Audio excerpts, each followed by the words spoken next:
ድሬዳዋ የኦሮሞ ነች የኦሮሞ ክልል ነበረች ስላለ ያንን ተቃውሞ ለማሰማት ነው ዛሬ ከብሔሬ ጋር የተቀመጥኩኝ እዚህ ከኔ በፊትም እንደሰማሁት ድሬዳዋ የኦሮሞ ክልል የትም ቦታ የተጻፈ ቦታ ሰምቼ ማላቀም ከኔ በላይ እድሜ ያሉትም አባቶች እንደ አስተማሩን ድሬዳዋ ኢሳና ጉርጉራ መሆኗ ነው ማቀው እና ዛሬ በዚህ መስመር አብይ በተናገረው ባለው ድሬዳዋ የኦሮሞ ክልል ነች ያለው እሱ በህልሙ ነው ያየው መሰለን ያንን ቃል እና መቼም ድሬዳዋ ኦሮሞ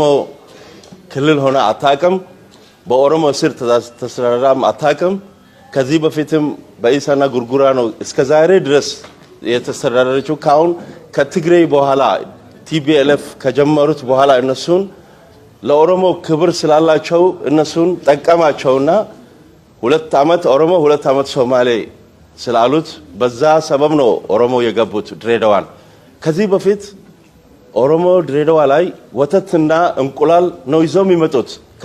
ከሀገር ቤት 11 ሰዓት ሲሆን ደግሞ ሃይ ስኩል ተቀምጦ በባቡር ይመለሳሉ ከመጡበት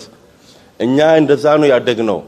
ከኛ በፊትም አባቶቻችን 90 አመት ያውና እዚህ ተወልዶ እዚህ ያደጉ አሉ እና በጣም ነው ያንን ጠቅላይ ሚኒስትራችን አስቦ የተናገረው ነገር በጣም እቅርታ ማለት አለበት ድሬዳዋ ዛሬም ነገም ኢሳና ጉርጉራ ነው መባል የነበረበት እንደዛው ነው የሆነው እኔ አንድ የሚገርመኝ በኦሮሞ በኩል 5 አመት ኦሮሞ አስተዳደረ በሰላም አስተዳደረ ምንም ያለ ጭቅጭቅ ያለ ረብሻ ጨረስ ነው አሁን ተራው የሶማሌ ስለሆነ እንዴት ነው ቅስቀሳ መጀመር የሚቻለው ጠቅላይ ሚኒስትራችን አንተ ሀገሩን እንድትመራልን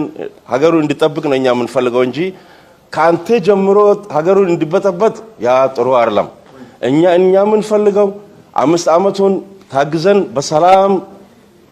ከኦሮሞ ወንድማሞቻችን ጋር ኖረን ጨርሰናል አሁን የባከነ ሰዓት ስለቀረበ የባከነ ሰዓቱን ሌላ አጀንዳ መክፈት ተገቢ አይደለም ድሬዳዋ ሰላም ነች የብሔር ብሔረሰብ ነች